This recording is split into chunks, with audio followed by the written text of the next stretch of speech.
What happens when Clint Eastwood, Hollywood's untamed legend, steps onto Jimmy Kimmel's stage to promote his latest film, only for a routine interview to erupt into a fiery showdown that gets him booted from the studio? How did a simple talk show appearance spiral into absolute chaos? Buckle up, because this is one wild story. If you're new here, smash that subscribe button, ring the bell, and drop a comment letting me know where you're watching from. Let's see who's riding along for this epic tale. The Jimmy Kimmel Live studio in Los Angeles is buzzing with anticipation. The lights are blazing, the crowd's energy crackling like static before a storm. Clint Eastwood, now in his mid-90s, is the night's headliner, a living icon whose mere presence commands silence. He's here to talk about his new film, a gritty drama about a weathered rancher battling a corporate land grabber, a story that feels like it was ripped from Eastwood's own soul. His signature squint,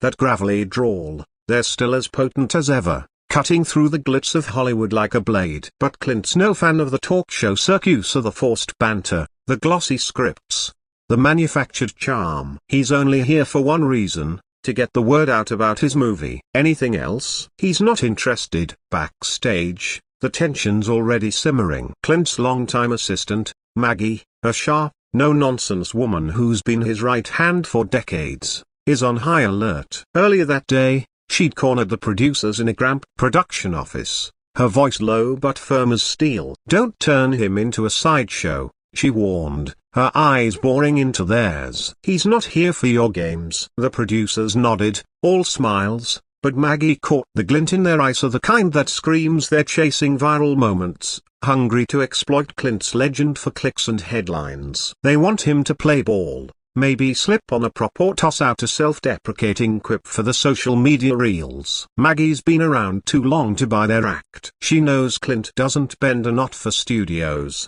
not for anyone. The producers ignored her warning, and they're about to learn what that costs. In the green room, Clint's seated, cradling a steaming mug of black coffee, his gaze fixed on a monitor as Jimmy Kimmel kicks off the show. Jimmy's in his element, his monologue slicing through the latest Hollywood scandals and political gaffes, the audience eating it up, their laughter echoing through the studio. Clint's face remains stone cold, his fingers tapping lightly on the armrest to a subtle tell Maggie recognizes instantly. He's sizing up the situation, like a gunslinger scanning the horizon before a duel. "They're gonna try something," Maggie mutters to a nearby stagehand, who just shrugs, clueless. The stage manager pokes his head in, signaling it's time. Clint rises, adjusts his tailored jacket, and strides toward the curtain. No entourage, no fuss adjust him, carrying the weight of his legacy. The stage is a different world. Jimmy's rapping up a bit about a pop star's latest meltdown, the crowd roaring on cue. He shifts gears, hyping Clint's entrance with a grin. The man, the myth, the legend, Clint Eastwood. The band lays down a raw, bluesy riff, and the audience explodes as Clint steps into the spotlight. His walk is slow, deliberate, like he's claiming every inch of the stage. He shakes Jimmy's hand, a quick, firm grip that feels more like a warning than a greeting, and settles into the guest chair, his frame lean but taut, his eyes sweeping the set like a hawk. The cheers fade, and the air grows heavy, the crowd sensing something unspoken in his presence. Jimmy starts safe, easing into questions about the film. He asks about its themes: loyalty, standing your ground, fighting for what's yours. Clint leans forward, his voice rough but steady, each word carrying the weight of a lifetime. He talks about the rancher, the land, the greed threatening to swallow it all. "It's about holding on to what matters," he says, his tone like a hammer striking anvil. The audience is riveted, hanging on his every syllable, feeling the conviction in his voice. For a moment, the studio feels less like a talk show and more like a church, with Clint preaching a sermon only he could deliver. But Jimmy's got a show to run, and he's chasing something lighter, something that'll pop online. He pivots, tossing out a playful jab about Clint's cowboy days. "You still riding horses, Clint? Still got that saddle ready?" The crowd chuckles, expecting a warm, nostalgic reply. Clint's response is short, clipped. "When it matters," he says, his tone carrying an edge Jimmy misses. The host, sensing the moment slipping, tries to keep the vibe light, pulling up an old anecdote about a supposed bar fight on the set of a classic western. He's fishing for a funny story, something to make the crowd laugh and the clip go viral. Clint's eyes narrow, his jaw tightening like a coiled spring. "Didn't happen," he says, his voice slicing through the studio's hum. The crowd stirs, some gasp, others let out uneasy laughs. Jimmy grins, thinking he can smooth it over, but he's misread the room badly. Jimmy doubles down, reaching for a proper cheap, oversized cowboy hat stashed under his desk. "Come on, Clint, just one shot for the fans," he says, holding it up like it's a gag gift, waving it with a showman's flair. The audience claps, egging him on, caught up in the moment. But Clint doesn't budge. His stare could drill through steel. "Put it away," he says, not loud, but every word lands like a gunshot. The studio goes dead quiet, the air thick with tension. Jimmy's smile cracks, his confidence wavering. Maggie, watching from the wings, shakes her head, muttering, "Told you." This is about to go off the rails. The silence is suffocating, a pause that feels like the calm before a thunderstorm. Jimmy,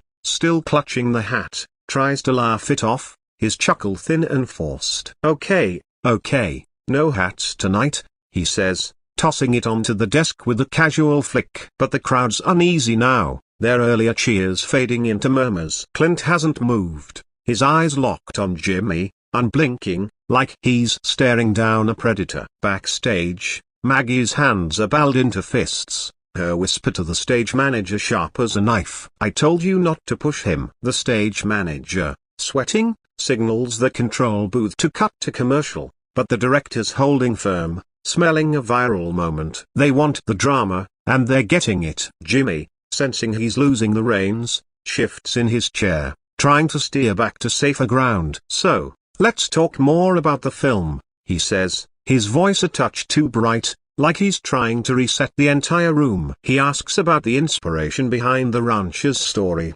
hoping to pull Clint back into the script. Clint leans forward, hands resting on his knees, and starts talking, but it's not what Jimmy expects. "It's about people who don't roll over," he says, his voice low, deliberate. "Folks who fight when the world tries to take what's theirs." Not about playing dress up for laughs. The jab is unmistakable, and the audience feels it. A few gasp, others clap, the room split between awe and unease. Jimmy's smile tightens, his fingers drumming nervously on the desk. The host tries to keep things moving, pivoting to a question about the film's production, but Clint's not done. He cuts in, unprompted, his tone sharper now. "You know, I came here to talk about something real," he says, his eyes sweeping the set to the glaring lights, the polished desk, the expectant crowd. "Not to be a prop for your ratings." The crowd stirs, some cheering, others whispering, unsure if this is part of the act or something raw. Jimmy's caught off guard,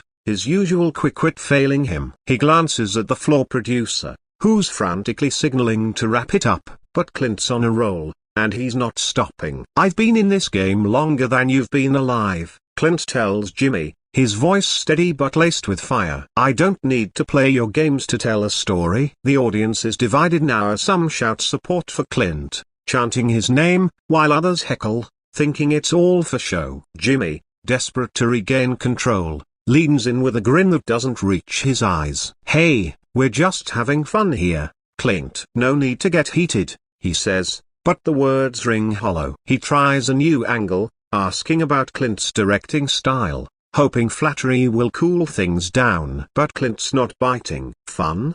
he says, his voice dripping with disdain. "You call this fun, parading people out here to make AM look foolish?" He gestures at the set, the bright lights, the whole machine. The crowd's buzzing again, feeding off the raw energy. Backstage, the producers are in full panic mode. The director's in the booth, barking orders to prep a commercial break, but the ratings are spiking, and someone higher up wants to let it ride. Maggie's pacing, muttering about how she saw this coming. She catches a glimpse of Clint on the monitor, his face like carved stone, and knows he's not backing down. On stage, Jimmy's scrambling, his jokes falling flat. He tries to pivot to a lighter topic, asking about Clint's favorite role from the old days, but Clint shuts it down. "You don't get it," he says, his voice rising just enough to carry. This isn't about me. It's about respect for the work, for the people watching. The crowd roars, some standing,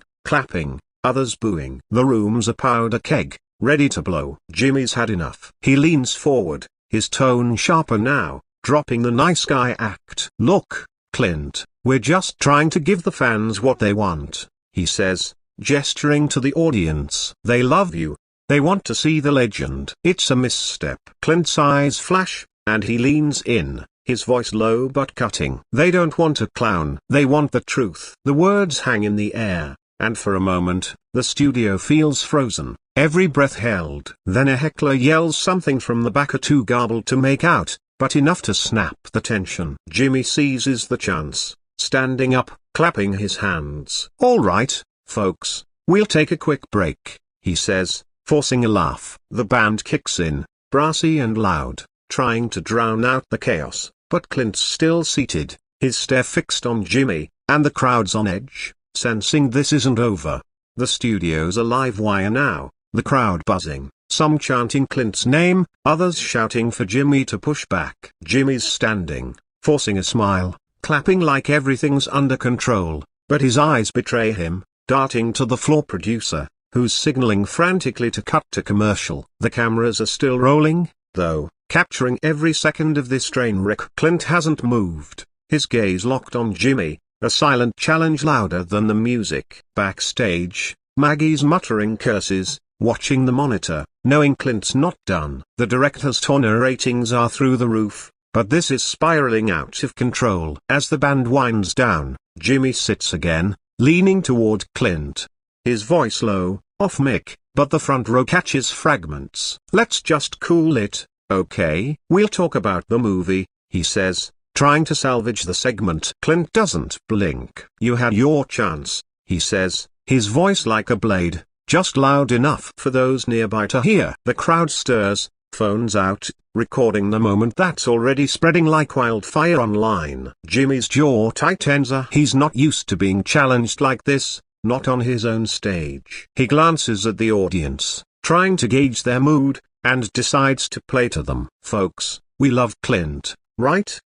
he says, raising his hands, fishing for applause. Some clap, but it's scattered, the room too divided to rally. Clint leans back, crossing his arms, his face unreadable. He's not here to win the crowd, he's here to make a point. The stage manager, hovering near the wings, signals Jimmy to wrap it up, but Jimmy's not ready to let it go. He tries one last time to steer things back, picking up a cue card, asking about the film's cast, praising Clint's directing. But Clint's done with the script. "You're not listening," he says, cutting Jimmy off mid-sentence. His voice isn't loud, but it silences the murmurs. "This isn't about the movie anymore. It's about you thinking you can turn me into a prop for your show." The crowd gasps, a few shouting, "Tell him, Clint," while others boo, the divide growing sharper. Jimmy's smile is gone now, his face flushed. He's been in tight spots before, but this is different. This is Clint Eastwood calling him out in front of millions. He tries to laugh,